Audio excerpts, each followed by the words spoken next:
So আজকে যে আমি কর্ডটা শেখাবো সেটা অদ্ভুত একটা কর্ড E5। আমি জানি না কজন তোমরা শুনেছো।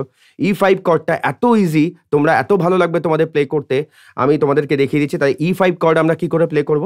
তাহলে আমরা সবাই জানি সি মেজর 7 এর লেসন আমি তোমাদেরকে দিয়ে দিয়েছি।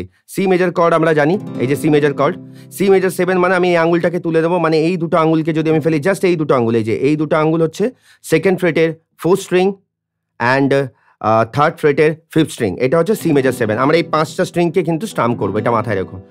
তো এই সি মেজর 7টাকে আমরা যদি জাস্ট এখানে নিয়ে এসে আমরা 4 নাম্বার ফ্রেটে নিয়ে আসি, এই যে এখানে নিয়ে আসি, মানে এখানে ছিল এটা, এখান থেকে এই 4 নাম্বার ফ্রেট, মানে 1 2 3 4, মানে এই আঙুলটা এই ছিল, এই শেপটাকে আমি নিয়ে এসে 4 নাম্বার ফ্রেটে নিয়ে এসে, তাহলে এইটা হয়ে গেল সি মেজর 7। এখান থেকে যদি এটাকে নিয়ে আসি, এটা হয়ে গেল E5। তাহলে E5 একটা মিষ্টি সাউন্ডিং কর্ড, আমি এটার ভীষণ ভালো একটা কর্ড প্রোগ্রেশন আমি নিয়ে আসবো।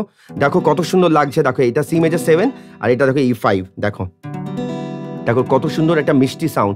তো চলো E5 কর্ডটা তোমাদেরকে দিয়ে দিলাম, একটা নতুন কর্ড, আই থিঙ্ক তোমাদের সবার ভালো লাগবে। সো কেমন লাগছে আমাকে জানিও, আর যদি ভালো লাগে দাদার পাশে থাকো, একই কথা বলছি।